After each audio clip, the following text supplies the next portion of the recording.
eu fui com a cara e a coragem. Então, a decisão, eu acho que é que a maioria decide, né? Sair do Brasil é porque violência e falta de oportunidades. Eu acho que Uberlândia ou o Brasil não me deu muita oportunidade do que eu queria naquele momento. 7 meses depois que eu cheguei lá, eu comecei a trabalhar nessa rede de restaurantes e o dono, o americano, ele viu um potencial grande em mim. Eu não falava a língua, mas quando eu cheguei lá, eu comecei a estudar dia e noite. Eu só trabalhava e estudava. Eu ia pra escola, estudava, eu queria muito aprender a língua rápido, né? E aí, como é que foi chegar no Brasil depois de tanto tempo? Os 2 primeiros meses foram ótimos, mas depois desses 2 meses a realidade caiu, assim, é que você vai entender o que estava acontecendo. E aí eu não me sentia mais que eu me encaixava no Brasil.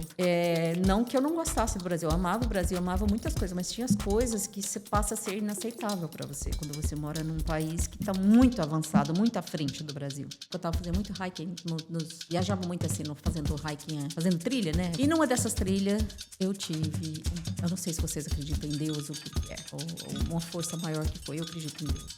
Eu tive hoje eu olho para trás, eu vejo que isso foi uma revelação. E Deus me mostrou. Eu estava num lugar maravilhoso, num dia quente, no meio de semana, que eu estava de folga naquele dia. E eu e uma amiga fomos fazer um hike. Nossa, subimos a montanha, descemos a montanha, tinha um rio lá embaixo. Entramos naquele rio, nadamos e nós duas estávamos assim, radiante de felicidade. Era uma felicidade que não cabia dentro de mim. É uma coisa assim que não era normal. E aí, ela virou e falou assim pra mim, Raquel, eu tô tão feliz hoje que eu não consigo te explicar por quê. Eu tô muito feliz. Você tá sentindo isso também? Porque eu estava também. Mas é uma coisa assim, sabe quando é uma coisa muito feliz? Você tá muito assim, não sei nem te explicar, mas eu tava. Ela pegou, é isso eu sei, tava muito calor. Você chegamos assim no rio ali, tinha uma pedra grande assim, parecia um banquinho assim, certinho. Eu sentei, tirei a bota, falei, vou pôr o pé aqui na água, vou ficar aqui um pouquinho refrescando. E nisso ela pegou, tirou a bota dela também, começou a subir o rio assim, e ela começou a olhar pro céu e agradecer. E o céu tava lindo aquele dia. Eu olhei pra cima e comecei a agradecer também. Pensei, agradecer a Deus por esse dia que tá maravilhoso. Naquilo que eu tava agradecendo a Deus, eu tive um sentimento que eu ia morrer.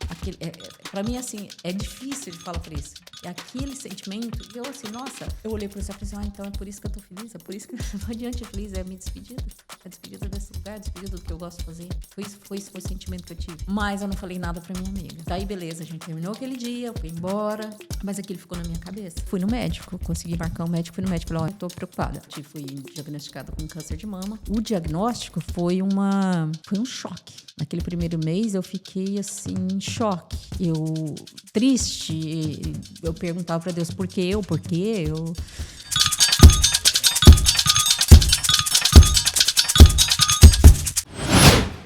Fala pessoal, sejam muito bem-vindos a mais um episódio do nosso querido podcast do Mate with Mates, episódio número 28 hoje. E antes de a gente começar, eu vou pedir para você que ainda não nos segue nas redes sociais, vai lá no nosso Instagram, no nosso TikTok e nosso Facebook, e também se inscreva no nosso canal do YouTube, que a gente está colocando os episódios no YouTube, no Spotify, no Apple Podcast também. Toda semana um episódio novo.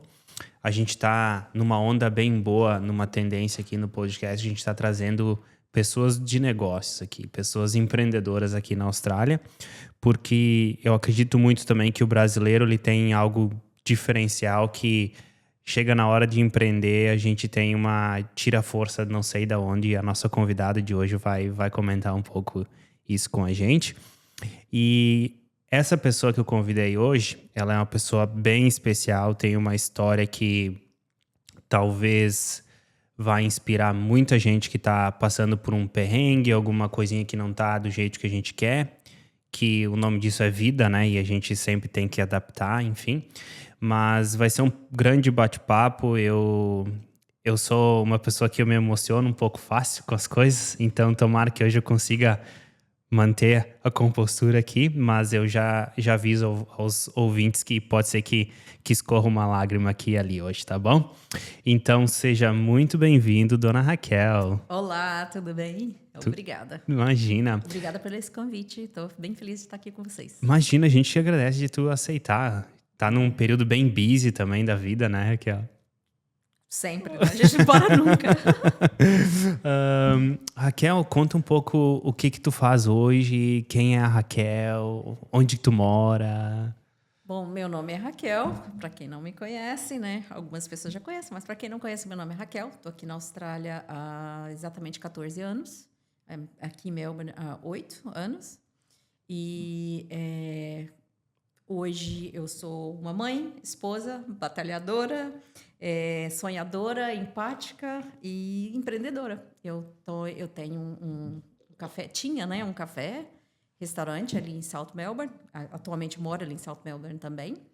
E recentemente nós fechamos ali porque foi vendido ponto e porque estamos abrindo num local maior.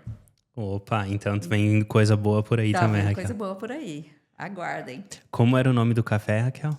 Prosa Café. A Prosa maioria, Café Restaurant. a maioria dos brasileiros conhece, né? Sim, uma boa parte conhece. E eu tive a oportunidade de ir no Prosa 2 vezes e foi o primeiro restaurante que eu levei a minha esposa, que é australiana, provar a comida brasileira e ela adorou. Eu acredito que foi... Sabe quando a primeira impressão é muito importante, é a que fica? Então você leva num restaurante bom, a impressão fica muito boa, que depois fica muito mais fácil. Obrigada. Fico muito feliz de ouvir isso. Esse já é um review aqui ao vivo e muito bom. Imagina. Muito bom. E eu acredito que quando a gente foi, era um domingo de manhã, eu acho.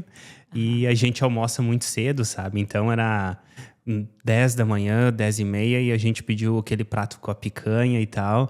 E aí eu pensei, cara, será que eles não vão achar estranho a gente tá almoçando 10h30? Mas não, o staff show de bola, muito tranquilo e tava deliciosa. Ai, obrigada. Imagina que a gente ia achar isso estranho. Na verdade, a gente tem alguns clientes, muitos clientes asiáticos, que eles comem comida no café da manhã. Então, a gente já sempre está preparado já com a comida de manhã. Logo de manhã, a gente tem, né, os cafés, tínhamos, né, preparação já para o café da manhã, mas a gente sempre estava preparado para fazer comida, porque vocês não foram os primeiros a pedir prato de picanha às 10h30 da manhã. Opa, tá tem bom. bastante cliente asiático que tem esse hábito de comer de manhã, comida de manhã. Então, interessante. a gente estava sempre preparado Tá para sempre isso. preparado, não importa a hora, né? Não importa a hora, a gente estava sempre preparado.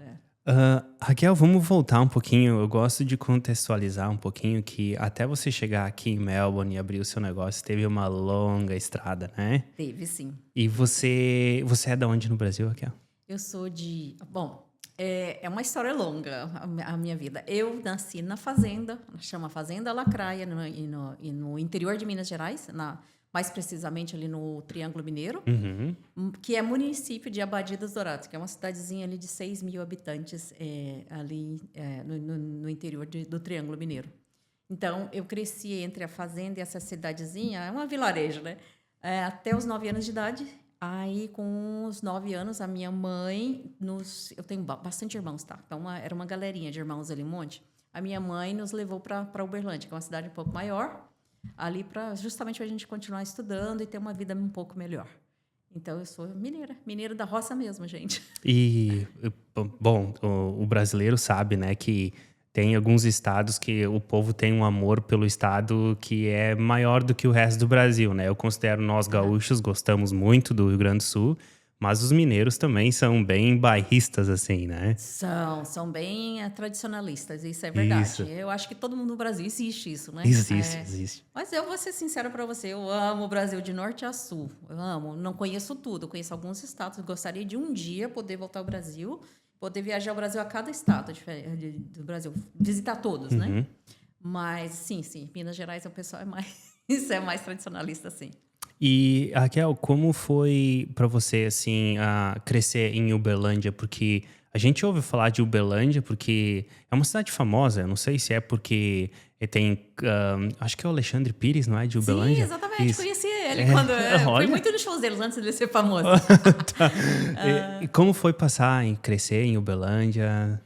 Uberlândia é uma cidade muito bonita, assim, em termos de Brasil, no geral, assim, é uma cidade até que segura, comparando com as capitais, mas, assim, enfim, no Brasil nem todo lugar é tão seguro, mas era uma cidade muito boa. Eu saí de Uberlândia com 21 anos. Até esse tempo que eu vivi lá, eu curti bastante Uberlândia. Uberlândia, naquela época, eu estou falando de 26 anos atrás, era até que meio que... era seguro, comparando com hoje, eu acredito. Ou hoje talvez esteja melhor, também não sei. Estou falando aqui, às vezes, sem muito saber. Mas é uma cidade acolhedora, é uma cidade bem... A culinária é maravilhosa, é uma cidade que, ao mesmo tempo que tem aquele ar de interior, mas ela é bem moderna também. Então, assim, é uma cidade bem, bem boa mesmo no Brasil. E a decisão de sair de Uberlândia, não só de Uberlândia, mas do Brasil, né, Raquel?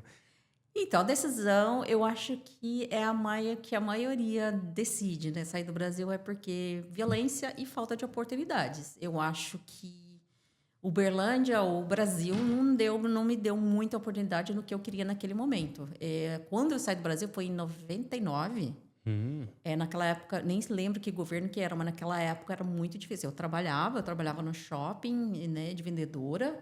Era muito boa vendedora, por sinal, mas o que eu ganhava era para eu comer. Eu não conseguia pagar uma faculdade para mim. Então, veio aquela ideia de sair para melhorar de vida mesmo, para poder conseguir fazer alguma coisa e poder tentar ajudar a família de alguma forma.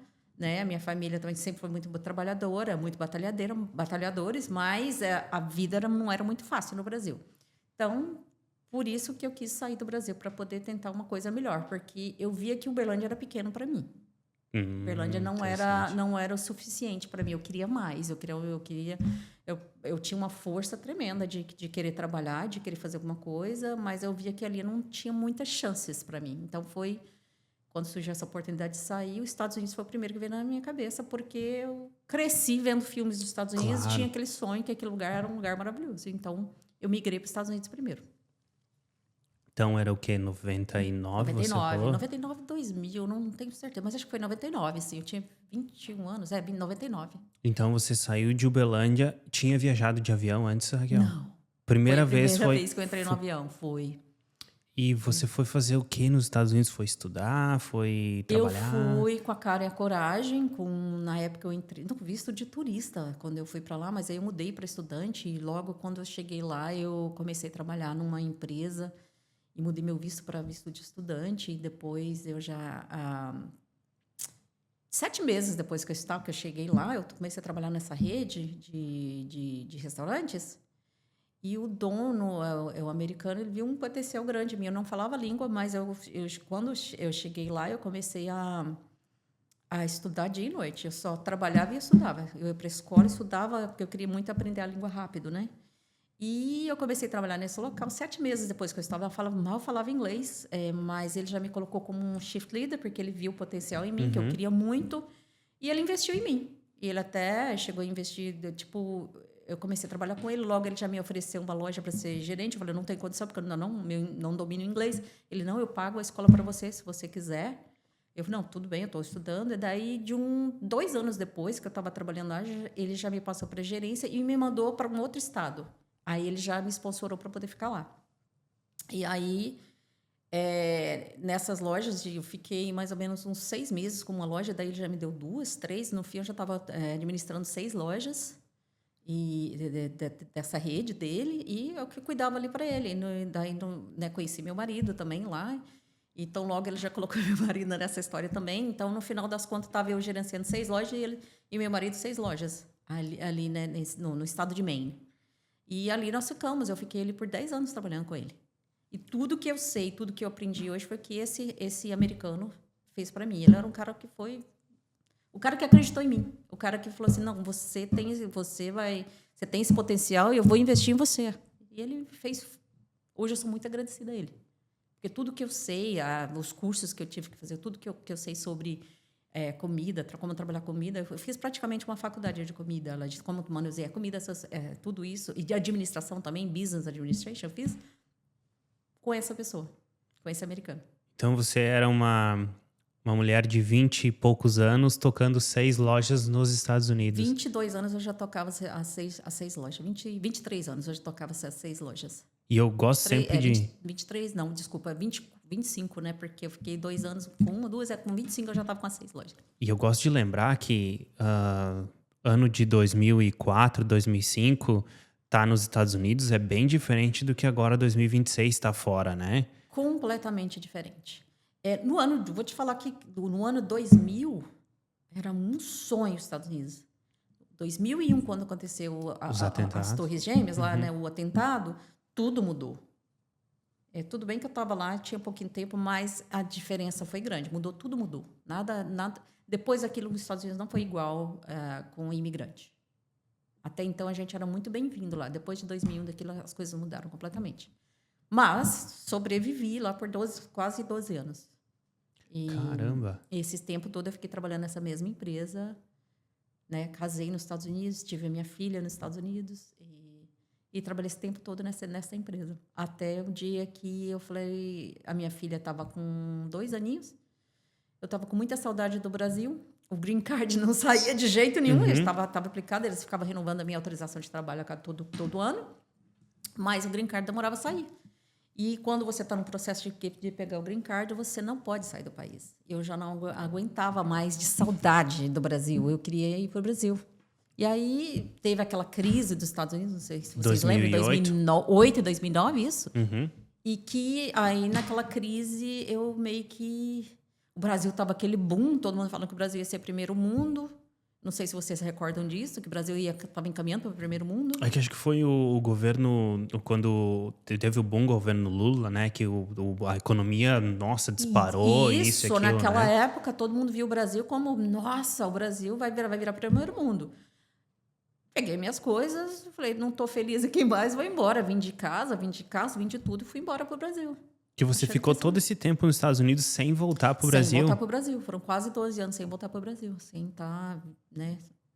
Meus pais foram uma vez, alguns parentes foram, né?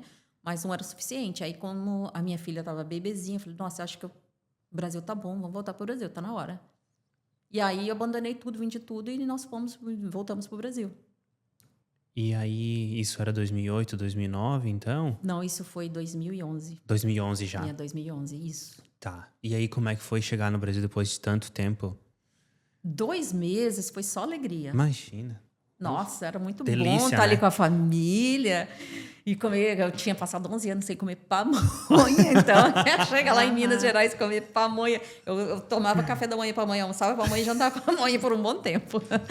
Então, foi muito... Os 2 primeiros meses foram ótimos, mas depois desses 2 meses a realidade caiu, assim, é que você vai entender o que estava acontecendo, o que era, né?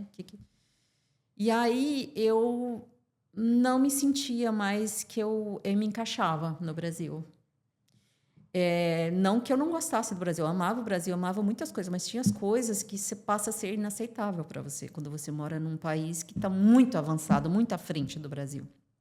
Então, tinha coisas que não encaixava mais, então eu estava me sentindo um peixe fora d'água. Eu não tinha muitas coisas que eu não aceitava, como que a coisa que é corriqueira, tipo, que para o brasileiro é normal, para mim não era mais. Então, aquilo foi difícil, eu comecei a ficar depressiva. Então, aquela luta do dia a dia foi muito difícil para mim, eu comecei a ficar depressiva. Meu marido jamais queria sair de lá de novo, mas eu olhava aquilo e não me sentia que aquilo era meu lugar, mas não me sentia, não sei te explicar, assim, mas eu sentia uma despatriada. Acho que era esse o sentimento que eu tinha, que eu não era mais, eu não tinha como eu viver ali mais. E aí, é que é engraçado porque quando a gente não... Talvez alguém que está assistindo que nunca teve a oportunidade que a gente teve de viajar e sair, é difícil explicar para uma pessoa assim, né? Agora, quando você conhece uma outra realidade, quando você... Como aqui na Austrália, a gente vive aqui num país que, por mais que tenha problemas, é um país incrível de viver. Quando a gente volta pro Brasil, realmente tem coisas que não fazem mais parte da sua rotina e incomodam. Eu fui na minha cidade, que é só para dar um exemplo rápido, o pessoal passando com som de carro, barulhão de som de porta-mala, sabe? E sempre a mesma música e o pessoal com moto. E a gente é obrigado a ouvir aquilo. Isso, o pessoal com moto e era 2 da manhã e cara, isso e me incomodava de um jeito isso lá no Brasil, que antes, quando eu morava no Brasil, não incomodava. Você nem percebia. Não. Percebia, porque aquilo era comum, era normal. Isso. Mas não, você imagina, tipo, isso é uma coisa que passa a ser inaceitável pra gente, porque você começa a se colocar... Acho que a gente aprende a ser mais empático quando você tá fora. Porque você imagina assim, nossa, eu tô aqui, tô tudo bem, esse barulho aí tá comigo, tudo bem, mas e uma criança doente, um velhinho doente, uma pessoa ali no hospital? Você começa a pensar dessa forma, e aí isso passa a ser inaceitável, é uma falta de educação tremenda, você vê isso dessa forma. Só que se você for verbalizar isso e falar isso para as pessoas não entendem, acham que você está sendo uma pessoa chata pra caramba. Isso, exato, é. E não é, né? Então você começa, são coisas pequenas, assim, que você fala assim, não rola mais, você não entende mais. Então, as pessoas te veem com outros olhos. E aí, quando você vê que, nossa, realmente eu não me encaixo mais. Né? E quanto tempo você ficou no Brasil? Eu fiquei quase um ano. Nós tentamos, eu tentei de verdade. Nós abrimos empresa lá. Financeiramente, estava tudo bem no Brasil pra gente. Claro que aconteceu uma coisinha, umas coisas que a gente não gostava muito. Tipo, a gente abriu uma empresa lá e... eu ia pedir uma autorização na prefeitura, eles pediam dinheiro para isso, uma coisa que era um direito meu, eu tinha que pagar para aquilo, tipo, esse tipo de coisa que a gente não encaixa mais, né? A gente não aceita mais. Então, eu até lembro de eu falar assim pro meu irmão, eu preciso disso, mas tá difícil. Eu falei assim, enquanto você não pagar aquela pessoa, ela não vai te dar essa autorização. Eu falei, mas não é direito meu? Ele não tá lá, o trabalho dele não é fazer isso? Mas aqui funciona dessa forma, só assim. Então, aquilo para mim era a morte. Eu falei, meu Deus, senhora. não, tô rindo aqui, mas de nervoso, né? Uhum. Porque a gente passa a não aceitar mais isso, né? Porque você tá num país que não tem isso, não existe isso. Aí você chega, de repente, parece que você tá voltando tudo muito atrás, e um atrás que não era bom, né? Então, esse tipo de coisa que me fez pensar bem que se eu queria realmente... A minha filha estava com 3 aninhos que ela crescesse num lugar desse. Eu não queria que ela crescesse ali. Assim, vendo aquilo. E teve dias que eu gostava muito de andar na rua, né? Parques, essas coisas, de andar. E eu percebi que as cidades não oferecem muito isso, porque ela era criança, então gostava de andar. Tudo você tinha que fazer de carro. E se você anda na rua, você tem que tomar cuidado, porque é perigoso, porque, né, pode acontecer isso, pode acontecer aquilo outro. Então, eu andava muito na rua com ela, e as pessoas ficavam falando, não faz isso, é perigoso. Isso numa cidade que não é tão grande, né? Então, às vezes eu senti perigo mesmo, que as pessoas passavam de carro, encaravam muito, eu sentia perigo. Você sabe quando você sente? Uhum. Então, eu percebi que realmente eu precisava de ir para um outro lugar que eu podia ter essa liberdade de ir e vir mais tranquila com a minha filha. Que a minha filha fosse crescer num lugar que, quando ela estivesse na adolescência, ela ia sair e eu não ter que ficar preocupada que algo ruim ia acontecer com ela. Então, esse é o motivo que eu saí do Brasil. Não estou falando mal do Brasil. Eu amo o Brasil, nunca vou deixar de amar o Brasil. Mas tem coisas que acontecem no Brasil que realmente não encaixam na minha vida hoje. E aí foi pensando nela que aí você Foi. tomou a decisão de, cara, não vai Nela dar e aqui. em mim também. Claro, né? Né? Porque eu não aguentava mais ver tudo aquilo. E aí veio a Austrália na cabeça. Olha, na verdade, não foi... A Austrália foi por um acaso... nem acaso, né? Acho que acaso não existe. Foi por Deus, vou falar assim.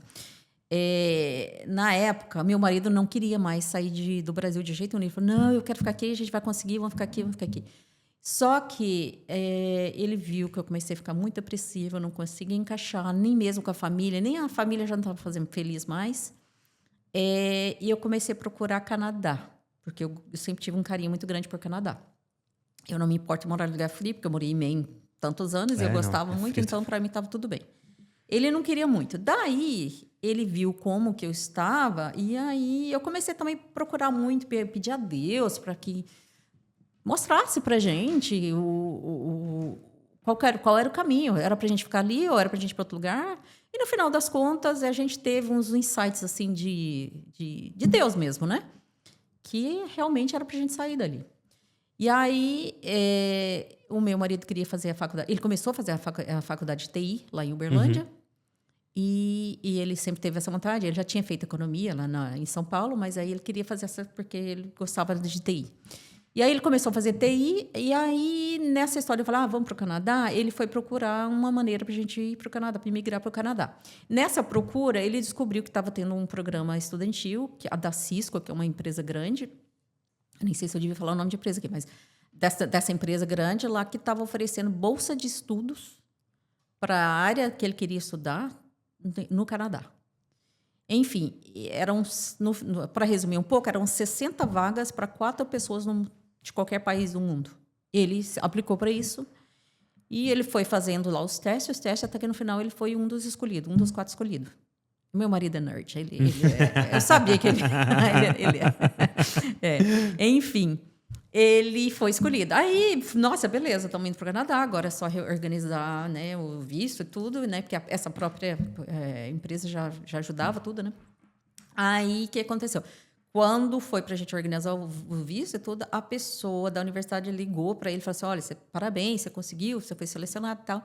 Só que a sua vaga não é em Toronto, igual a gente estava querendo. A sua vaga é em Sydney, na Austrália. Porque era uma universidade que tinha, acho que uma ligação com a Universidade de New South Wales, Universidade de New South Wales, em Sydney. Até então, nem sonhava em Austrália. Eu falei, nossa, eu já tinha pesquisado uma vez, há muitos anos atrás, Austrália, assim, mas era muito longe, eu não dei muita bola. Daí, quando ele falou assim, nossa, esquece, eu não vou para esse lugar, é muito longe, ele falou. Aí eu peguei e comecei a pesquisar, eu olhei e falei, nossa, não, peraí, o negócio a cidade parece muito boa. E vi aquela vida, nossa, olha a vida dessas pessoas, nossa, tá todo mundo feliz ali, né? Nossa, não, vamos olhar direito. Aí ele começou a olhar e falou, não, acho que gostamos, acho que gostei mesmo, vamos? Então, eu falei, vamos. Aí, a essa altura da vida lá no Brasil, a gente já estava louco para sair, até ele já. A gente já percebeu que aqui não é para nós. E aí, enfim, conseguimos um visto de 3 anos e fomos para em Sydney para ele fazer o TI. E chegamos em Sydney. Ele fez o curso, para resumir um pouco, ele fez o curso de TI. E falou, não, depois de 3 anos, então, que eu conheço o curso, a gente vai para o Canadá. Só que não. Só que não, nem a pau. A gente apaixonou pela Austrália. Não exatamente por Sydney, porque a gente tinha uma vida muito difícil em Sydney. Mas a gente sabia que aqueles 3 anos seria muito sofrido, e foi muito sofrido. Sim. Porque com a minha filha pequena, ela ficava na escola o dia inteiro, eu tinha que trabalhar, meu marido era full-time estudando, então a vida não era muito fácil, né? Foi bem, bem difícil, foi recomeçar do zero. A sorte nossa que já falávamos a língua, né?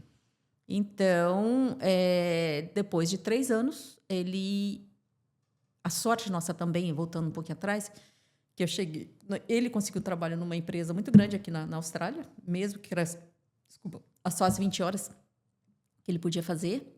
Eu comecei a trabalhar numa cafeteria lá, logo de início, e daí depois ele também me colocou nessa empresa, e essa empresa foi, assim, um sonho para nós, ajudou a gente, assim, absurdamente. Porque na época a gente podia trabalhar só 20 horas por semana, né? E só que lá eu era vendedora e com comissão. Então, essas 20 horas que eu trabalhava, cara, comissão brasileira, né? Dava sabe como é vida. que é? Cara, eu fazia ali o salário de quem era full-time vendendo, né? Eu aproveitava, vendia para a comunidade inteira, né? Falava, gente, vem aqui que eu vou falar português com vocês. E era isso. E isso foi o que salvou a gente, que manteve a gente ali eu fiquei nessa empresa por 6 anos, até eu vir para mudar para Melbourne. E foi essa empresa, e tanto eu quanto meu marido foram os únicos estudantes internacionais que conseguiram entrar nessa empresa. Eles nunca contrataram. E então vocês vieram com o visto de estudante. Ele veio com o visto de estudante. Era 3 anos, né? De sim, é um universidade. programa de 3 anos. 3 anos, era um visto mais longo. Mas foi de estudante. E aí, né, tanto ele quanto eu, ele trabalhava nessa empresa também nos horários que ele podia, que era sábado, domingo e quinta-feira à noite. Eram os dias que ele podia trabalhar. E o resto só estudando. Colocava minha filha na escola, na creche. Era um absurdo de cara. E trabalhava ali às 20 horas. Às 20 horas, graças a Deus, a gente conseguiu sobreviver, sim. E aí, depois disso, ele se formou. Eu trabalhando que nem uma maluca também, né? Lá, trabalhei bastante, graças a Deus. E aí, a gente veio... A empresa que ele trabalhava transferiu para Melbourne e ofereceu... Ele conseguiu... Não, ele saiu da... Desculpa, voltando atrás... Ele se formou, ele saiu dessa empresa de eletrônicos e foi trabalhar na área de TI. E aí, nessa área de TI, que ele foi trabalhar, nessa empresa de TI, eles ofereceram um sponsor para ele e transferiu ele para Melbourne. Aí foi quando a gente veio para Melbourne, em 2018. E nesse meio tempo que eu trabalhei nessa empresa grande de eletrônica, tinha uma outra empresa que eu acabei conhecendo ali, e eles me ofereceram um trabalho aqui em Melbourne. Aí eu vim para cá. uma empresa grande americana também, que eu trabalhei antes de abrir meu negócio e tal. Trabalhei para eles um bom tempo, que também foram maravilhosos comigo. De eletrônico.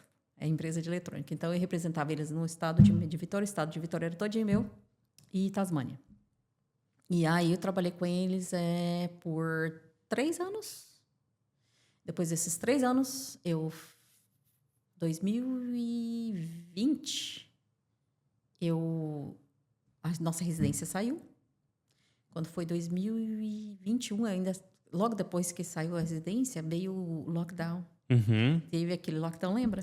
Muito longo. Que foi muito longo, exatamente. Eu até continuei trabalhando de casa mesmo, mas super bored, porque ficava em casa, trabalhando de casa. Você trabalhou de casa daí o tempo todo? Trabalhava com eles, mas assim, eu detestava aquilo, porque o meu negócio é pessoas, conversar, e sempre foi, né? Daí eu tinha muito tempo ocioso, né? Porque ficava 24 horas dentro de casa, né? Era 1 hora só para sair. A gente estava morando aqui em Docklands. Primeiro em South Bank, depois fomos para Docklands. E aí eu comecei a cozinhar, porque eu adoro cozinhar. Minha inspiração, minha mãe sempre foi que a minha mãe, mineira. Mineira. Sempre cozinhou, cuidava dos filhos. Ali, a minha mãe era daquelas que plantava tudo orgânico e ela mesma cozinhava, fazia tudo. Nossa, a comida dela era um sonho. A comida da minha mãe era maravilhosa. Então, a minha inspiração era ela. Eu comecei a cozinhar em casa. Para os amigos, às vezes, né? Tal. Fazer pão de queijo, adoro fazer pão de queijo. Eu sou mineira, faço pão de queijo, igualzinho faz lá na roça, lá em Minas. E aí, alguns amigos falam assim, Raquel, faz aqui pão de queijo para mim, porque, nossa, eu estou comprando, mas não é igual, tal. E começou essa história assim. E eu comecei a fazer pão de queijo para os amigos, fazer de graça até. Eu falei, não, eu quero te comprar. Você pode fazer para comprar? Não, gente, eu não vendo. Não faz que eu vou comprar. Eu quero porque eu estou te pedindo, se você não cobrar, eu não vou pegar. Daí eu comecei assim, a vender pão de queijo em casa. E aí eu fiquei doente. Nessa história eu fiquei doente. Parecia que é o que você sabe, que fui diagnosticada com câncer de mama. Nessa época que aconteceu isso, eu estava na melhor fase da minha vida. Correndo 10 quilômetros quase todos os dias. Super saudável. Se olhasse para mim e falasse assim, não tem nada, é louca. Mas, enfim, eu estava assim, entre um lockdown e outro. Eu tive para resumir a história, assim, nessa época eu estava fazendo muito hiking, viajava muito assim, fazendo hiking, fazendo trilha, né, aqui no estado de Vitória, né? E numa dessas trilhas eu tive eu não sei se vocês acreditam em Deus, o que é, ou uma força maior que foi. Eu acredito em Deus. Eu tive hoje eu olho para trás, eu vejo que isso foi uma revelação. Que Deus me mostrou. Eu estava num lugar maravilhoso, num dia quente, no meio de semana, que eu estava de folga naquele dia, e eu e uma amiga fomos fazer um hiking. Nós estávamos andando, subimos a montanha, descemos a montanha, tinha um rio lá embaixo. Entramos naquele rio, nadamos, e nós duas estávamos assim, radiante de felicidade. Era uma felicidade que não cabia dentro de mim. É uma coisa assim que não era normal. E aí, ela virou e falou assim para mim, Raquel, eu estou tão feliz hoje que eu não consigo te explicar por quê. Eu estou muito feliz. Você está sentindo isso também? Porque eu estava também. Mas era uma coisa assim, sabe quando é aquela coisa, uma coisa muito feliz? Você estava muito assim, não sei nem te explicar, mas eu estava. Ela pegou, isso eu sentei, estava muito calor, chegamos assim no rio ali, tinha uma pedra grande assim, parecia um banquinho assim, certinho. Eu sentei, tirei a bota, falei, eu vou pôr o pé aqui na água, vou ficar aqui um pouquinho refrescando. E nisso ela tirou a bota dela também, começou a subir o rio assim, e ela começou a olhar para o céu e agradecer. E o céu estava lindo aquele dia. Eu olhei para cima e comecei a agradecer também. Falei assim, vou agradecer a Deus por esse dia que está maravilhoso. Naquilo que eu estava agradecendo a Deus, eu tive um sentimento de que eu ia morrer. Para mim, assim, é difícil de falar por isso. É aquele sentimento, e eu assim, nossa, eu olhei para o céu e falei assim, então é por isso que eu estou feliz, é por isso que eu estou adiante feliz, é a minha despedida. É a despedida desse lugar, a despedida do que eu gosto de fazer. Foi o sentimento que eu tive. Mas eu não falei nada para minha amiga. Daí, beleza, a gente terminou aquele dia, eu fui embora. Mas aquilo ficou na minha cabeça. Aí, eu morava ali em Docklands. A gente podia sair 1 hora por dia. Logo disso, já veio de novo. Isso era um intervalo entre um lockdown e outro. E o outro. Já veio o lockdown de novo.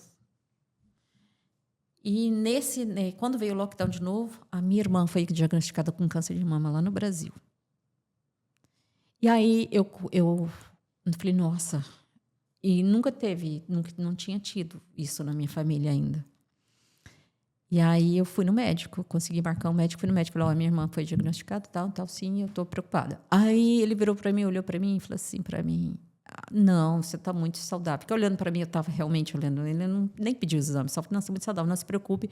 A minha irmã tinha 53 anos na época, eu tava com 42. Então, ele achava que depois dos 50 que eu devia me preocupar com isso. Eu falei, tá bom, tá certo, é coisa, loucura minha, né? E não fui procurar o médico, não procurei. Não dei seguimento a isso, né? Se o médico falou, tá tudo certo. E aí eu tinha aquele hábito de ser, dia sim, dia não, eu subia ali o Yarra River, correndo até lá no meu horário que eu tinha, era 1 hora, eu corria até os 5 quilômetros, que você podia correr até 5 quilômetros e voltar. Isso é um raio de 5 quilômetros de casa, né? Isso, tinha um raio de 5 quilômetros que você podia ir. Então eu ia até o limite e voltava. E aí eu comecei a correr, punha o meu headphone e ia correr. Não tinha quase ninguém ali, porque a cidade ficava vazia. Quase não tinha ninguém ali. E nessas corridas mesmo, eu tô com um headphone no ouvido, teve uma vez que eu ouvi uma voz assim, vai fazer um mamograma. Eu ouvi essa voz. Só que eu tava com um headphone, ouvindo música alta e correndo, né? Eu olhava para trás e falei, nossa, mas não tem ninguém aqui, que loucura, eu tô ficando maluca, o que é isso? E tá. Eu falei, nossa, mas eu falei com o médico agora, pô, que isso, a minha irmã, né? Lá, já fazendo o tratamento dela no Brasil. Beleza, voltei para casa e fiquei com aquilo na cabeça, mais nada. Fui correr de novo eu vi a voz. Eu falei assim, não, tem alguma coisa aí. Ou então eu tô ficando maluca. Daí eu falei assim, não, então vou procurar um médico. Procurei outro médico, um doutor, inclusive é o doutor Lucas. Ah, o brasileiro que trabalha aqui. Procurei ele até estava atendendo bem longe. Não era muito perto de mim, mas eu fui até ele. Falei, não, vou até ele, vou explicar a situação. E ele no mesmo dia, me atendeu, expliquei a situação para ele. Aí ele já me pediu todos os exames. Aí eu fui fazer os exames, inclusive eu nem voltei lá depois, porque depois quando já descobriu que eu realmente tinha, que eu estava já com câncer de mama, já no estágio 3, que não era um estágio tão iniciante. Minha irmã estava no 1 pro 2, eu estava já no 3. Então, eu estava já com câncer Resumindo a história, porque é uma história muito longa. Eu estava já com câncer de mama do lado direito e já tinha passado para os linfonodos, já estava com... Eu fiz a cirurgia, assim, foi uma coisa bem rápida que eu tive que fazer, né? Eu tirei 11 linfonodos, desses 11, 8 estavam comprometidos. E, assim, graças a Deus, eu caí numa equipe muito boa, que foi aqui, né, no centro mesmo, em East Melbourne, no Epworth. E eles viram que o meu caso era um caso sério e que tinha que correr contra o tempo. E naquela época, por causa do lockdown, muitos exames foram parados. E então, se eu fosse tentar fazer no público, eu não teria tempo. Então, um médico falou isso para mim, ele falou, vou ser bem sincero para você, eu nem deveria falar isso para você, mas eu vou te falar o seguinte, se você for para o público agora, você não vai ter tempo. Tá bom. Ele falou simples assim, não simples vai dar assim, tempo. Não vai dar tempo. Então, você tem que fazer essa cirurgia o mais rápido possível e você tem que começar o tratamento o mais rápido possível. Tá bom. Até então, eu tinha meu seguro de saúde, pensei, cobre tudo, né? Ai, sonho meu, né? Mas, enfim, quando eu fui ver, no final das contas, era uma quantia exorbitante, eu não tinha como. Teria como arrumar um tanto. Meu marido entrou em desespero, começou a sair querendo pedir empréstimo no banco, não sei o quê. E uma amiga minha, naquele desespero todo, eu contei a situação para uma amiga minha. Ela foi muito maravilhosa. Virou e falou assim, que eu vou fazer uma vaquinha para a comunidade te ajudar. Meu Deus, não. Eu fiquei com vergonha. Eu falei, não posso. Ela falou assim, como assim? Com vergonha? Você está louca? Você vai precisar de ajuda. Eu, não, mas como assim? Eu não posso. A gente vai conseguir de outro jeito. Eu fiquei assim... E nesse meio tempo, eu já estava com uma psicóloga no hospital, né? Porque aquilo foi o diagnóstico foi um choque. Naquele primeiro mês, eu fiquei, assim, em choque. Triste. Eu perguntava para Deus, por quê? Eu falava, meu Deus, agora não, estou tão feliz. Agora não, agora saiu minha residência, agora passou o lockdown, vou para o Brasil, mas por que comigo agora? Não, porque eu não queria isso, né? E assim, naquele primeiro mês eu sempre ficava assim, mas aí depois que passou o mês eu entendi, eu falei assim, não, tem pessoas que têm que passar por isso, eu sou uma delas, então ou eu luto, ou eu vou para o caminho bom, eu luto, ou eu vou para o lado ruim, né? Porque você tem 2 caminhos quando você tem um diagnóstico assim. Ou você vai para o lado da positividade e da cura, ou você se entrega, daí você sabe o que é o resultado, né? Então, veio uma força, não sei te falar de onde, sei sim, é de Deus. Veio uma força que eu falei, não, eu preciso viver, eu não posso me entregar agora, não é agora que eu vou. Peraí, eu tenho que viver mais, eu não fiz o que eu queria fazer. Ainda eu estou muito nova para isso. Eu tenho minha filha, eu tenho, né, minha família, eu quero ver minha família. E o medo de eu não ver minha família de novo, ver minha mãe. Eu falei, meu Deus, fazia 10 anos já que eu não ia no Brasil, né? Eu falei assim, meu Deus, não, eu preciso ver minha família novamente. Preciso ver meu pai, preciso abraçar minha mãe e meu pai de novo. Eu não posso me entregar. E aí veio aquela força. E nisso essa vaquinha foi feita. Graças a Deus. Tipo assim, eu tinha 2 semanas para conseguir um valor X. Porque essa cirurgia tinha que ser paga, assim. Para eles fazerem. Olha, foi um movimento tão lindo que eu... Voltando um pouco, falando da psicóloga, que eu fui falar com a psicóloga, falei, não, eu estou com vergonha, eu não quero fazer isso e tal. Ela virou e falou assim, e ela me fez muitas perguntas de como que eu, né, se eu já tinha ajudado outras pessoas. Não, sempre ajudei, sempre dou. Ela falou assim, como você acha que as pessoas sentiam quando você ajudava? Eu falei, feliz. Ela falou assim, qual é o seu problema? Qual é o seu problema de ego agora de receber ajuda quando você precisa? Cara, aquilo foi uma lição para mim. Eu falei, meu Deus, ali eu entendi que eu sabia doar, mas não sabia receber. Ali eu entendi que nós, seres humanos, não vivemos sem o outro. A gente está todo mundo conectado. A gente não vive sem um outro. Ninguém vive sozinho. E ali começou essa história de todo, né, o meu tratamento. E a comunidade ajudou absurdamente. O amor que eu recebi foi uma coisa extraordinária. Aquilo me ajudou muito. O amor de toda a comunidade, o amor dos amigos, aqui de Deus, de tudo. Então, aquilo me deu uma força, uma fé para continuar. E, olha, eu te falo, a comunidade me salvou de uma forma, a fé que meus pais me passaram para mim me salvou. E foi isso. Foi um tratamento longo, foi difícil, não foi fácil. Não vou mentir para você que foi fácil, não, porque não foi. Foi muito difícil. Teve dias eu falava assim, eu desisto, eu não dou conta. Mas aí passava outro dia e falei, não, eu tenho que lutar. E assim foi. Foi 1 ano praticamente de tratamento. 1 ano de tratamento, durante toda aquela confusão de lockdown, Sim. Era só casos que tinham muita prioridade, que podia ir pro médico, né? Então, sim. Cara, eu não consigo nem imaginar. Olha, eu acho que eu não cheguei a comentar isso com ninguém, mas quando eu estava fazendo a quimioterapia, no meio do lockdown, ninguém podia estar lá comigo. Nem meu marido. Ninguém. Ele só me deixava lá na porta, eu entrava. E eu tinha... Quando eu ouvia... Chegou um ponto que eu fiz 16 sessões de quimioterapia. Chegou um ponto que eu ouvia aquelas maquininhas fazendo barulhinho. Me dava crises de pânico. De ouvir aquilo. Então, aquilo que eu colocava agora, eu começava a tremer, dar crise de pânico, e eu só pedia, eu me sentia tão sozinha, mas tão sozinha, que eu só pedia a Deus, me ajuda. Eu começava a ouvir música, ver as mensagens que as pessoas me mandavam. Às vezes eu implorava para a enfermeira ou para o médico, deixa meu marido entrar, por favor. Eles não deixavam, porque era o protocolo, eu não podia. Eu tive crises horrorosas de pânico. Foi a parte mais difícil assim, do tratamento que eu tinha.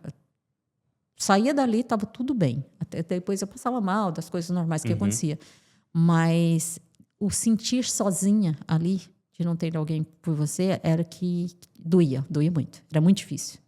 Porque não é uma coisa fácil, né? Você passar por aquilo, não é fácil. Então, aquilo me deixava um pouco para baixo, assim. Mas saía dali, estava tudo certo. Eu falei, nossa, mais uma já foi, já estou sendo curada. E, Raquel, só para mim contextualizar um pouquinho, o Dr. Lucas, ele seguiu acompanhando o teu caso, ou aí ele passou pro especialista ou pro hospital, e aí o hospital que deu todo o apoio, todo...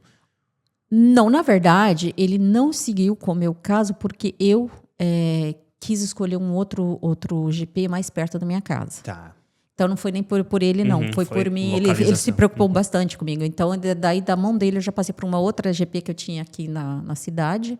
Aí, eu passei para ela e ela me indicou esses médicos, né, nesse hospital, onde eu fiz todo o tratamento. E aí, ela que acompanhou. E você falou, foi 1 ano, então, 16 sessões de químio? Eu fui diagnosticada e foi, se eu não me... Foi em março. Foi março, fevereiro para março. Em abril eu já estava fazendo a cirurgia. Depois dessa cirurgia você espera mais uns 2 meses. Aí você começa a fazer a quimioterapia. Daí foram 6 meses no total de quimioterapia. E depois mais a radioterapia. Aí depois, nesse meio tempo, teve várias cirurgias. Porque era cirurgia para isso, era para colocar um corte. Porque às vezes é cirurgia pequena, você toma anestesia geral. E daí, depois de tudo isso, que teve, né, a quimioterapia, a radioterapia, a outra cirurgia final, porque eles fizeram a cirurgia para fazer amputei as 2 mamas. Fazer a amputação da mama, aí eles colocam como é que chama? Um silicone provisório. Não silicone, é uma coisa ali provisório. Aí, depois que você faz todo o tratamento, aí eles retiram aquilo e aí vai colocar uma coisa para aí que eles fazem a reconstrução. A reconstrução. Então, e depois eu fiz essa reconstrução. Só sei que no total, no final, a minha última radioterapia foi em dezembro, eu lembro, um pouco antes do Natal, que eu falei, nossa, meu presente de Natal. Foi a minha última sessão. Naquele ano lá de 2021, que foi a última. Então, foi no total, quase 1 ano de tratamento. E até hoje, né, a cada 3 meses eu vejo meus médicos, acompanho e tal. Mas aquele tratamento pesado foi isso, foi quase 1 ano. A gente conversou um pouco antes de a gente começar a gravar. E, assim, eu conheço muita gente, especialmente pelo podcast, a comunidade brasileira aqui. E a tua história, ela tomou o país, né? Muita gente ajudou, muita gente mesmo. E garanto que todo mundo ficou muito feliz em poder ajudar, mesmo que seja um pouquinho. Mas o que eu queria te pedir, Raquel, tendo viajado para os Estados Unidos, voltado para o Brasil, ser mãe, vir para cá, o que tu acha que esse período te ensinou assim a mais do que tu não sabia? Se tu trouxe algum aprendizado desse período, porque, olha, é foda. Olha, eu digo para as pessoas que eu não sou a Raquel de antes disso. Eu sou outra Raquel. Em todos os sentidos. Não que eu era uma pessoa ruim, nada disso. Eu sempre fui uma pessoa muito empática e, claro, todos nós temos nossos problemas, ninguém é perfeito. Mas eu comecei a chegar ao mundo completamente diferente depois de tudo isso. Depois que você passa por uma dificuldade dessa, que foi uma prova, né, dessa, uma dificuldade na sua vida dessa, você começa a olhar o mundo e as pessoas completamente diferente. Eu me tornei uma pessoa muito mais forte. Eu te digo porque antes eu sempre preocupava muito com o que as pessoas pensavam de mim. Eu fui criada de uma forma, às vezes, muito rígida e eu era uma pessoa muito, de uma certa forma, eu tinha um complexo de inferioridade tremendo na minha vida toda e isso me atrapalhava em muitas coisas. Por eu ter nascido numa família, né, eu tenho 11 irmãos, então tem uma parte da minha história que eu não, né, que eu não comentei, mas eu tinha 11 irmãos, a gente era discriminada pra caramba, porque era uma família grande demais, lá no interior de Minas, que a gente vivia em um lugar pequeno, e a minha família foram os primeiros evangélicos ali daquela região, então a gente era discriminado absurdo, porque era uma região totalmente católica, então quem era crente ali era discriminado absurdo, e por ser de uma família grande. Então, isso me causou muito traumas a minha vida toda. Então, e meus pais, na época, assim, meus pais nasceram, cresceram ali na fazenda, mal tiveram chances de estudar. A vida deles também não foram fácil. Então, eles conheceram essa parte da igreja, né, evangélica, e eles tomaram aquilo como uma coisa ao extremo para eles, né? Eles foram felizes, eles são felizes, foram felizes do jeito que eles aprenderam, mas eles passaram disso de uma forma muito rígida para a gente. Então, isso deixou um pouco de de traumas, né? E outras pessoas de fora, até mesmo da família, via aquilo, a gente, como criança, se aguarda, tudo que está vendo, as pessoas estão falando, você ouve. Então, eu via, eu sentia isso, desde pequeno, que a gente era muito discriminada. Então, eu cresci me achando a pessoa mais feia da face da terra, a pessoa que não ia conseguir nada, a pessoa que não conseguia falar em público. Eu era muito retraída, por causa de todos esses traumas. Hoje eu entendo o porquê, né? E aí, depois que eu passei por essa dificuldade, eu olhei para trás e falei assim, meu Deus, cara, são todos humanos, nós estamos aqui agora, amanhã não sabemos, gente. Quem controla isso não é a gente, é Deus. Quem controla isso é uma força maior, se você não acredita em Deus, né? Não é a gente, né? Então, por que eu me inferiorizo? Eu mesma me coloco num ser tão inferior a outras pessoas que são humanas igual eu? Não existe isso. E a coragem. Comecei a ter uma coragem. Olha, antes de tudo isso, eu tinha aquele sonho de montar meu negócio, de abrir meu negócio, de querer meu negócio de todo jeito. Sonho. Eu falava para todo mundo, eu quero um dia voltar. Mas aquilo não saía do papel. Depois que passou tudo isso, eu falei, agora eu vou abrir. Tá, tô curada, tô bem, tô aqui. Por que eu não vou fazer isso? Eu falei assim, se amanhã voltar essa porcaria, e eu morrer, eu não fiz o que eu queria. Aí foi quando surgiu a oportunidade, eu falei, agora é a hora. Acabou, depois disso, eu saí daquela empresa por causa do tratamento e tal. Assim que terminou o tratamento, que o médico falou, não, tá bom, que eu comecei a me sentir bem, eu já peguei um outro trabalho como gerente de uma empresa grande também, de retail, e estava lá, fiquei 1 ano com eles sendo gerente, e aí, nessa loucura de gerente, eu falei assim, cara, eu posso estar fazendo isso para mim, tá na hora de eu abrir meu negócio.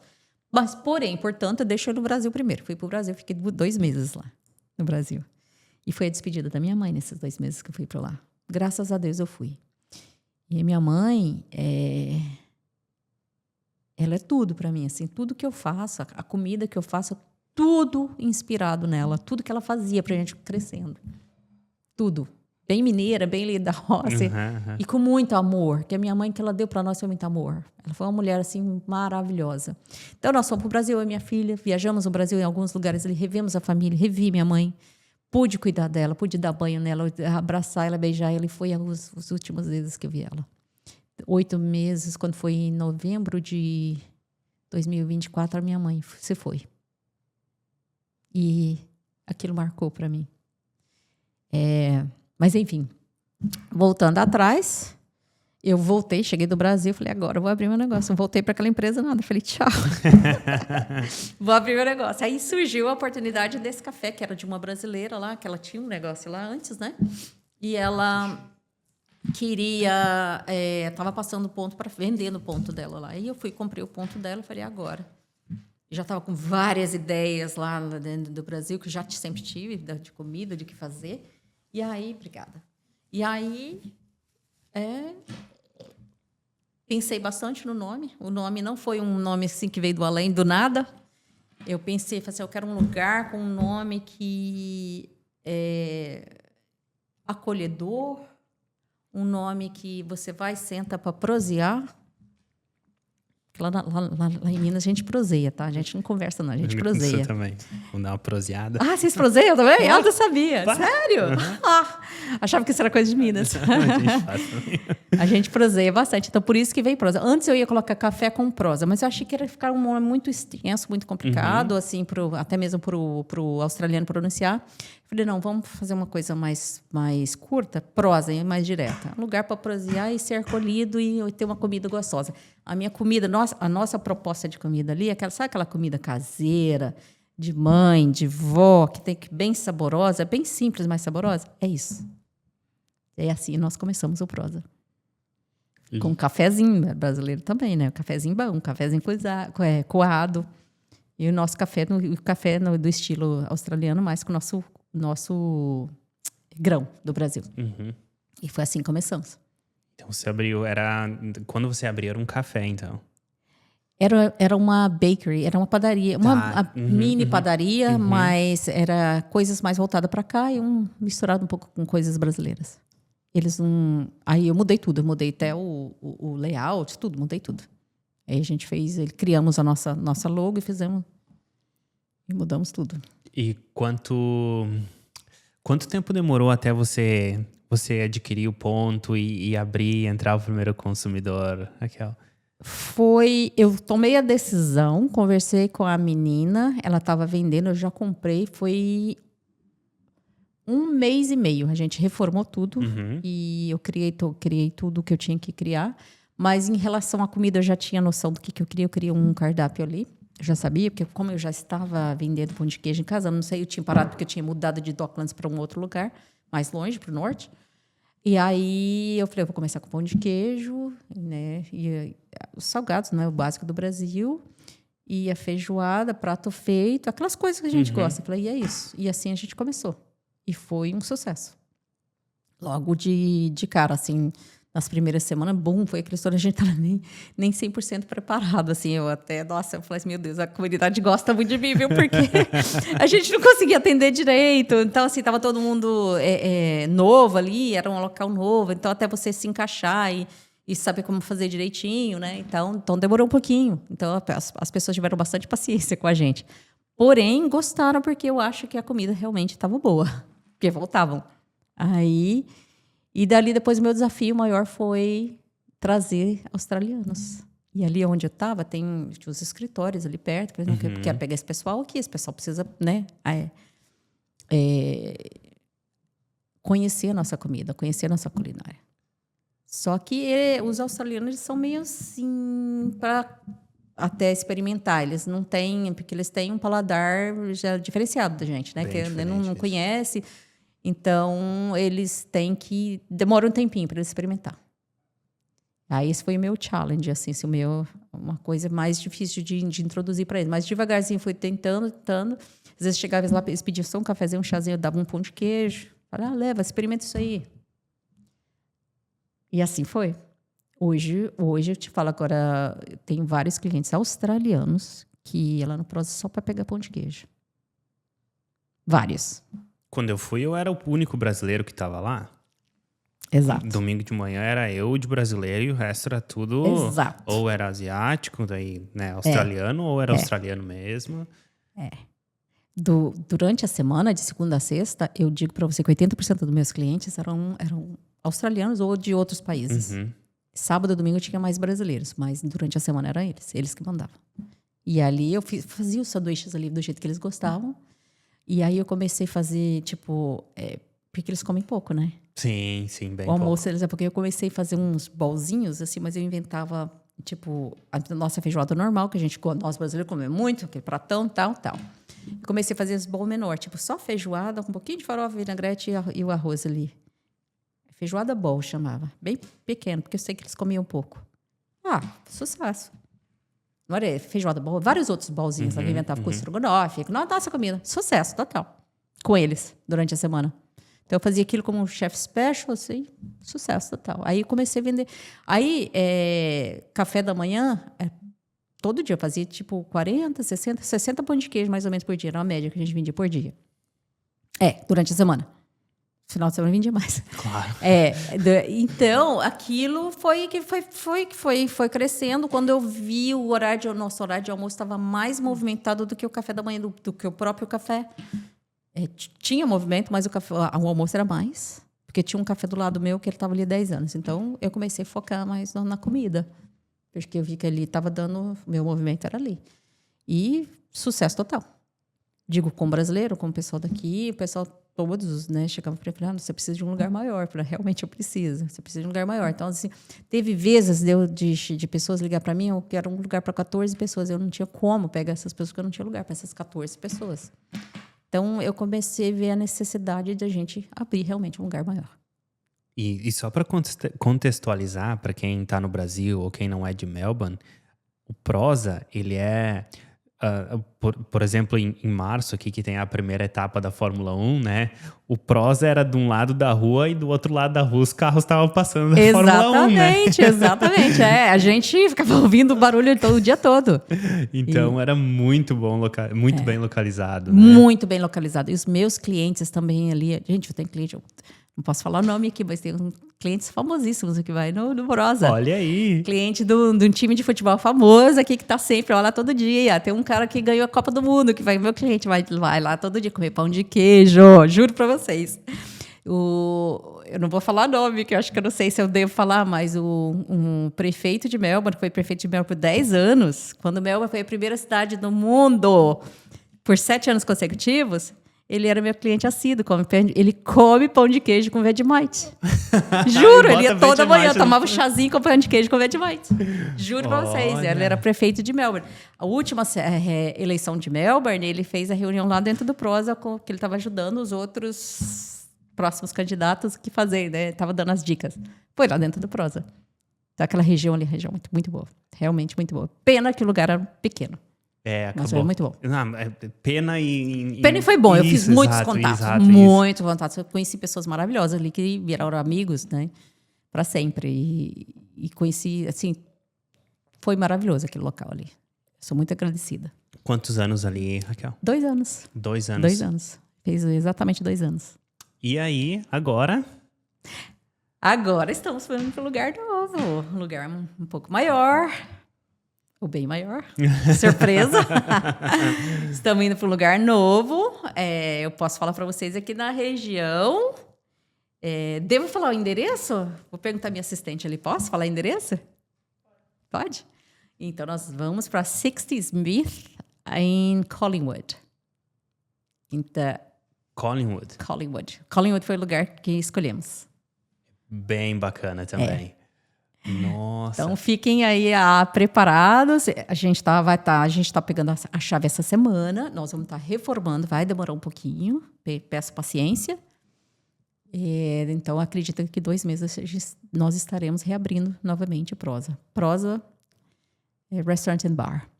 Então, vai ser uma proposta um pouco diferente. Então, não sei se ela pode falar da proposta. Pode. Vai ser a proposta um pouco diferente, mas nós vamos continuar com tudo que a gente tem hoje, que é sucesso total. E mais. Então, nós vamos ter um espaço para todos, nós vamos ter música ao vivo, nós vamos ter almoço e jantar. E final de semana teremos café da manhã. Um café da manhã que será surpresa para todos. Olha aí. Quem sabe, né? Quem sabe um bem legal, que nem lá vocês lá no sul, que é o café colonial, né? Quem sabe, né? É colonial mesmo. Isso, assim, café colonial. Isso mesmo. É isso que eu gostaria muito de fazer. Sempre tive esse sonho. Quem sabe? Que legal. Eu acho que é isso essa vai ser a proposta. E aí vai ter um bar também, então o pessoal pode ir fazer happy hour lá. Com certeza, com comer certeza. uma os comidinha, petisquinhos, petiscos, isso, aquela, sabe que pescado lá do Isso, Brasil, isso, sabe? isso. Uma linguiça com cebolada, né? Aquela, como que chama aquilo lá no Brasil mesmo? Aquela linguiça? Calabresa, eu tô tentando, calabresa, né? Então vai ter umas coisas bem interessantes, assim, vai ter música ao vivo nos finais de semana. Enfim, nós estamos fazendo uma coisa bem bacana mesmo, bem brasileira, voltada para a nossa comunidade e para nós apresentarmos para os australianos. De vez, que é o que nós queremos, que é o nosso intuito, né? Claro, precisamos muito do apoio da comunidade para a gente conseguir ir, como a gente sempre teve. Porque se não for o apoio da comunidade, a gente não consegue, né? Então, é isso, claro que eu quero continuar com a nossa comunidade sempre contando com o apoio, né? E também podendo fazer o que eu puder para estar ali acolhendo todos, né? E também apresentar a nossa culinária, porque a nossa comida é boa demais, né? Nossa Senhora. A nossa comida brasileira é boa demais. Eu sei que tem muitas, eu sou amante da comida, eu sei que tem muitas comidas boas de vários lugares, mas a nossa comida arrasa, né, gente? Fala a verdade. A gente tem um grupo de amigos lá com só australianos e eu sou o churrasqueiro do grupo hoje. E os meus amigos que estão vendo lá no Rio Grande do Sul, eles sabem que eu não sou o cara no churrasco. E aqui eu sou rei. Então, tu imagina como eles gostam da comida brasileira, né? Vocês do Sul sabem. Churrasco bom, gente. Vocês sabem. Eu dou essa pra vocês, tá? Vai. vocês sabem, sim, a comida de vocês. O churrasco do sul não tem pra ninguém. E Raquel, então eu vou, talvez na sexta ou no sábado, eu quero levar minha esposa pra ouvir um sambinha, pra ouvir um sertanejo, então... O prosa será o lugar. Olha aí, cara. Exatamente isso. É sexta-feira, no happy hour, depois no finalzinho, lá com um sambinha, uma bossa nova, quem sabe, né? E comer uma comida boa, uns petiscos bons e tomar uma cerveja brasileira, né? Uma caipirinha. E é isso. Tu vai trazer cerveja brasileira? Claro, tem que ter, né? Meu Deus, vocês não sabem a guerra que é pra conseguir tomar uma cerveja brasileira aqui. Meu Deus, tomar uma Brahma, uma Polar, uma... Exato. Meu Deus do céu. Já me ganhou. Nossa Senhora. Melbourne precisa disso, né, Precisa, gente? Nós precisamos, nossa. né? Tá na hora, né? Então, é isso. Então, não só você vai mudar a localização, mas você vai aumentar muito assim, digamos, vai ser uma proposta diferente, o que vai demandar um staff, vai demandar fornecedores, então... Vai ser, no mínimo, o dobro de staff que eu tenho hoje. Ou para mais, porque o local é bem maior, vai ser bem maior, a proposta é bem mais maior, né? Então, a gente vai estar trabalhando com bar, álcool, coisa que a gente não fazia, né, até agora. Então, vai ser uma coisa... Exatamente. Isso. Então, a gente vai estar empregando muito mais pessoas. Tu sabe que uma coisa que eu ia te falar até antes, eu vou te falar no ar, porque eu acho que isso tem que ir pro ar, Raquel. Um dos diferenciais que eu notei quando eu fui no Prosa, as 2 vezes que eu fui, é que parece que eu não fui num estabelecimento para comer. Eu fui numa casa de família. Ai, mas é exatamente isso que eu gostaria. Fico muito feliz que você está falando isso. Porque eu cheguei lá, a sua filha nos atendeu, mas tinha uma outra menina que estava na máquina do café, enfim. E eu notei que a vibe da cozinha, a vibe de vocês era uma vibe de família. Sim. Entendeu? Sim. Não era que, cara, a gente tá aqui pra ganhar o salário, pra isso, pra aquilo. Não. Tipo, todo mundo tava ali porque, além de gostar de estar ali, gosta de servir isso. Então, foi uma vibe muito diferente. Muito obrigada por você ter percebido isso, porque é exatamente isso que é a nossa proposta. O Prosa ali, todo mundo que trabalha ali comigo, eu considero família. Tem um menino que está comigo desde o início, o nosso chefe, o Bruno. Bruno fica com raiva de mim de falar seu nome, não, tá? Acho que ele vai gostar. Ele está comigo desde o início. A lealdade dele, ele também cozinha bem pra caramba. Opa! Eu ensinei ele a fazer feijoada, tá? Eu tive que ensinar ele a fazer do jeito mineiro. Porque ele é paulista, cozinha bem pra caramba. Mas teve uns pratos mineiros lá que eu tive que ensinar, né? Ah, claro. Nossa. Mas cozinha bem pra caramba o menino. E ele tá comigo desde o início. E os outros também, os pessoal... Assim, o staff aqui, porque é estudante, bem, fica um tempo e vai embora. Então, assim, muda muito. Mas eu tenho um grupinho que tá comigo ali já há bastante tempo. O Bruno tá indo desde o início. A minha filha tá indo desde o início. A minha melhor funcionária também. E tem a outra chefe que tá comigo já faz 1 ano. O outro chefe também que tá comigo faz 1 ano e pouco. Então, assim, o pessoal que tá comigo tá faz um tempo. Tem uma australiana mexicana que tá lá também, que passou a ser minha filha. E o Bruno passou a ser todos eles aí meus filhos agora. E assim, então é aquela coisa bem aconchegante mesmo, para todo mundo sentir a vontade. E tanto os meus funcionários, eu trabalho junto com eles não como chefe, como normal, eu e eles trabalhando junto, é assim. E sempre foi assim. Essa é a proposta, a gente está ali para poder servir bem a comunidade, quem entrar ali, obviamente que aquilo ali, eu sempre passo para eles, a gente servindo bem, tendo uma comida gostosa, temos um customer service muito bom, muito bem feito, que eu acho que peca muito aqui na Austrália, como é que fala customer service mesmo em português?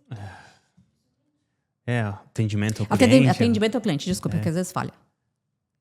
Sou até chata não falar assim, mas atendimento ao cliente, eu acho que aqui na Austrália peca um pouco. Então, é isso que quando eu trabalhava nos Estados Unidos, foi tudo que eu aprendi. Tudo que eu aprendi naquela empresa, gente, atendimento ao cliente tem que ser impecável. E, claro, a comida também tem que ser boa. Obviamente que a gente tem uns errinhos aqui ali, que isso é natural, acontece. Mas eu sempre falo para o pessoal, gente, chegou aqui, entrou, você pode estar com um problema que for lá atrás. vai ali atrás, grita, xinga, fala o que você quiser, fala, desabafa para mim, mas não passa isso para o cliente. Vamos sempre tratar o cliente bem, porque o cliente também pode estar cheio de problema e vem aqui, ele quer ser acolhido. Tanto pela comida, que ele vai estar, né, tá lembrando lá do nosso país, que a maioria das pessoas come por saudade. Claro. Né, lógico. E também por estar chegando ali, a gente está acolhendo, a gente está falando a nossa língua. Obviamente, a gente fala inglês e as duas línguas, mas tá ali, a gente acolhe. É um local para se sentir bem. Essa foi a nossa proposta. Então, assim, e é isso que eu passo para todo mundo. E deu certo, dá certo, viu? O pessoal que trabalha comigo são todos maravilhosos, meus funcionários. Eu não tenho o que reclamar. Nesse meio tempo que eu vendi o Prosa, que eu ia abrir um outro, eu cheguei a cogitar. Falei, peraí, será que eu não devo parar e curtir a vida um pouco? Porque, assim, demanda muito do seu tempo, né? Ter um business demanda muito. Eu não tive férias nesses 2 anos, tá? E aí eu fiquei pensando nisso, mas aí eu parei e fiquei assim, falei, tá, eu vou fazer isso. O que eu vou fazer depois? E aí eu comecei a pensar.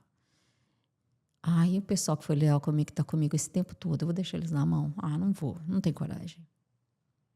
Então, eu falei, não, esse é o meu propósito, eu tenho que continuar assim. Então, assim, de uma certa forma, me deu força, me dá força para continuar, porque esse pessoal tá comigo, tá ali, tá acreditando em mim, tá acreditando no meu sonho, né? Tá ali junto comigo. Como que eu vou abandonar meu sonho assim? Não vou. Então, vamos continuar. Aí foi quando eu realmente assinei o contrato. Porque eu tava com medo, claro que eu tava com medo. Eu falei, eu vou assinar um contrato de uma coisa tão maior assim, eu tô maluca, que louca. Fiquei com medo. Não que eu não tive coragem eu tenho, mas tem medo também. Sempre tem um pouco, né? Claro, é um investimento muito alto, eu sei que é uma coisa muito desafiadora pra gente, vai ser uma coisa bem desafiadora. Mas eu pensei nos meninos, que estão comigo esse tempo todo, e eu pensei, não, eu preciso continuar, e pela nossa comunidade também, não preciso continuar, nós precisamos de uma coisa legal aqui, assim.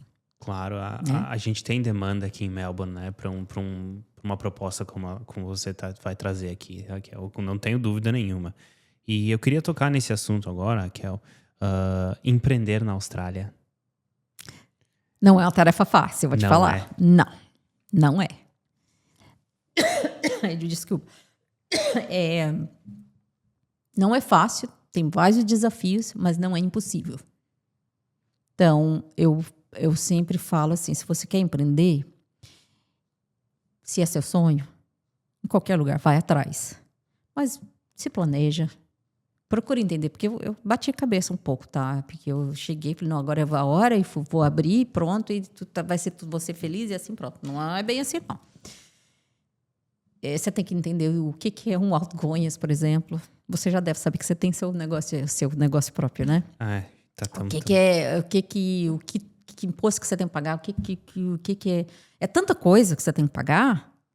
E se você não entender o que é aquilo, o que você está pagando, o que você não está pagando, você começa a ficar maluca. O que está acontecendo aqui ontem? Então, assim, você tem que se programar bem. Fazer um planejamento e entender bastante de como que as coisas funcionam aqui. E entender também, estudar o público daqui, como que é. Hoje, depois de 2 anos ali no Prosa, eu já entendo um pouquinho de como o público daqui reage, como que funciona, qual área, como que vai funcionar melhor. Então, mas isso é experiência e planejamento também, né? E você procurar entender um pouco melhor das leis e de como as coisas funcionam aqui.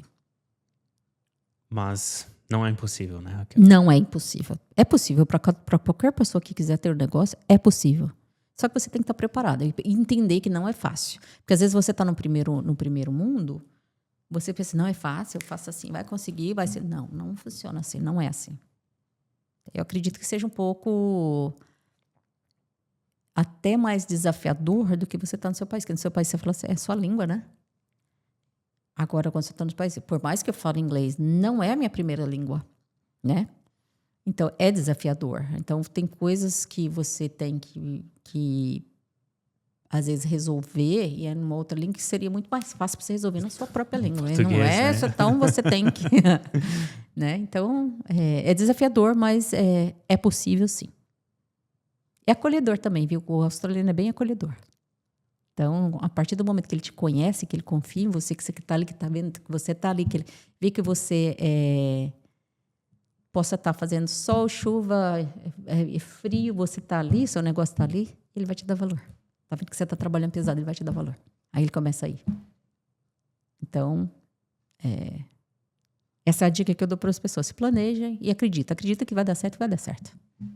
Sempre a gente dá um jeito, mas planeja, né? Sim, é bom. É bom para você não ter surpresas. Porque eu, nos primeiros 6 meses, eu tive várias surpresas. Por exemplo, eu não me preparei porque, assim, deu aquele boom aí logo de cara e depois foi dando uma caída, né? Porque aí é normal. E aí eu não me preparei no sentido de... Porque eu gastei bastante, né? Porque eu gastei bastante para comprar com a estrutura lá e tal. Então, eu não me preparei no caso, tipo assim, a cada 3 meses você tem que fazer o seu PAS, que é o imposto, né? Que você paga o GST, que você tem que pagar a cada 3 meses. Vem aquela conta da ata e você tem que pagar. Não me preparei. Quando eu vi a conta, bum, veio aquela conta enorme. Eu falei, da onde que eu vou tirar dinheiro para pagar isso? Meu Deus! Porque, né, aí vem os outgoings, vem uma parcela de 2.000 e tanto, mais outra de tanto. Eu falei, meu Deus, lá eu contava com aluguel, com seguro, com isso e pagar os funcionários. Eu esqueci da outra parte, mas foi falta de, na loucura, naquela correria, falta de sentar e falar assim, colocar no papel, não, isso que eu vou pagar isso aqui, eu vou pagar planejamento. Então, eu tive essas surpresas, aí passei um pouco de aperto. Teve momentos eu falei assim, não dou conta, vou fechar. Não tá dando.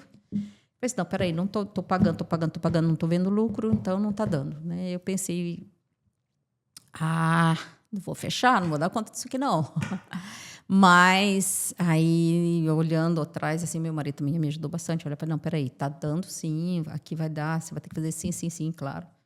Dessa forma, vamos olhar onde que tá perdendo, onde que, né? Aí a gente começou a ver onde que eu errei, onde que eu não me planejei e tal.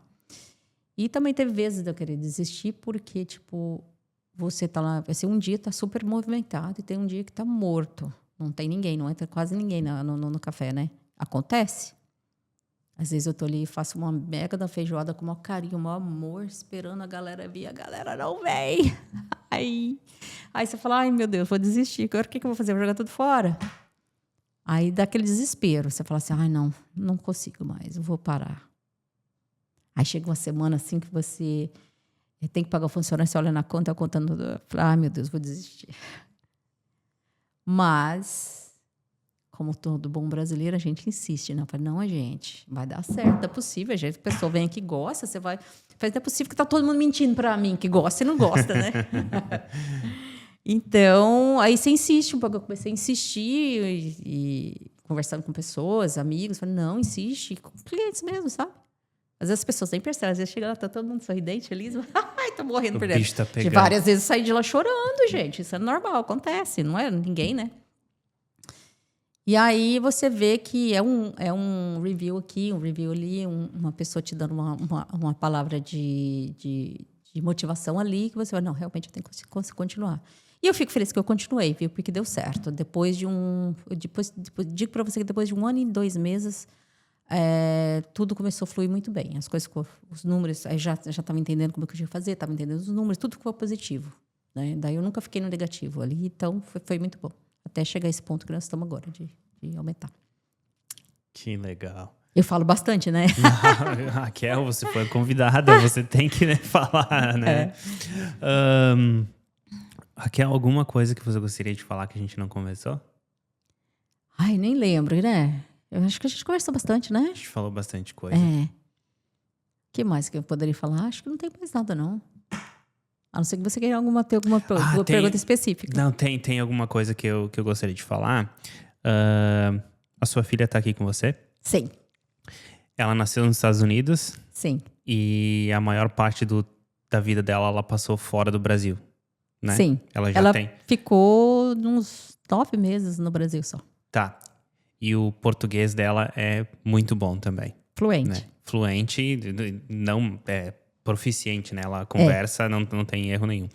A gente tem visto alguns casos aqui que o povo tem filho aqui e acaba que os filhos não falam português. E eu acho isso bem triste. A gente estava conversando antes de começar a gravar. Acho triste também, acho triste. Então, algum conselho para o povo que tem filho aqui para aprender o português também? Olha, insiste. Você fala português com o teu filho. Por mais que o teu marido ou tua esposa não fala português, fala inglês com a criança, você fala português. Se você fala português, fala só português com a criança, mesmo que ela te responda em inglês. É assim que eles vão aprender. E é uma oportunidade imensa. Você está podendo, né, ensinar a sua criança, crescer falando 2 línguas. E o inglês, você nem precisa importar, porque a criança vai para a escola, na escola mesmo ela vai aprender rapidinho, ela vai ser alfabetizada em inglês. Então, o português vai ser a coisa mais difícil. Então, se você fala, aproveita e fala só português com seu filho. Foi isso que eu fiz com a minha filha, a vida toda. Ela, às vezes, quando ela entrou na escola, ela respondia em inglês para mim, mas eu insistia, sempre falava português com ela, sempre. Meu marido, às vezes, tinha preguiça, não, só para ajudar, ela falava em inglês. E eu, não, só falava em português. E hoje ela me agradece por isso, que ela fala... A gente vai no Brasil, ela conversa com todo mundo e fala assim, nossa, ela fala português sem sotaque. Claro. Aprendeu. Mas eu sou bem feliz, né, que eu consegui passar isso para ela. Eu tenho certeza que ela vai passar para os filhos dela, né, filha? eu sempre falo, né, que ela tem a oportunidade de conversar com 220 milhões de pessoas a mais do que com quem não fala português, né? Com certeza, então, com certeza. Ela vai pro Brasil, ela tem como conversar com uma pessoa, trocar uma ideia com um amigo, com um familiar. Com certeza, é uma coisa bem, e é bem assim, natural para ela e quanto isso é importante para ela, quanto as portas isso abre para ela. Até para ela entrar na faculdade, agora que ela acabou de começar a faculdade, por ela falar uma outra língua, a pontuação dela foi maior. Para ela entrar na faculdade, na universidade que ela queria. Então, assim, é muito importante. Você fala, gente, você tem a oportunidade de falar outra língua? 1, 2, 3? Por que não? Quanto mais, melhor. Exatamente, né? E por que não? Se a gente tem esse, né, você fala português porque você não passa para o filho, imagina. Eu penso dessa forma. Não julgo quem não passa, mas é uma oportunidade grande. E é uma pena, os filhos de brasileiro não falam português, eu acho uma pena. É triste, né? Triste, porque, né, é a sua raiz, né? Lá no futuro, até essa criança pode falar, mas por que não me ensinou? Né? Isso. Eu que gostaria de falar. Então, assim, nossa, português é lindo também, né? Português brasileiro, por que não, né? Raquel, muito obrigado. Obrigada a vocês, gente. Foi um prazer estar aqui com vocês. Obrigada por estar aqui essa hora me ouvindo. Imagina, meu Deus. Eu sou suspeito em falar, mas foi um episódio bem marcante para mim, assim, porque tem bastante coisas que eu me identifico muito contigo. E a gente vai acompanhar a evolução do Prosa. Por favor. Nova localização. Vamos ver se a gente vai lá, né, Tata, fazer algum material. Vocês são lá convidados, também. né, gente? Na inauguração, você está lá, né, gente? Isso. Por favor. Já está confirmado, então. Com certeza. Eu aviso vocês. E a gente vai postar aqui no nosso canal também, no Instagram, enfim, que quando você for abrir, quando você postar os vídeos das datas de inauguração, a gente fica muito feliz em poder divulgar também, tá bom? Muito obrigada. Muito feliz de estar participando com vocês e muito obrigada pelo convite. Então, até a próxima. Até a próxima. Tchau, tchau. Tchau.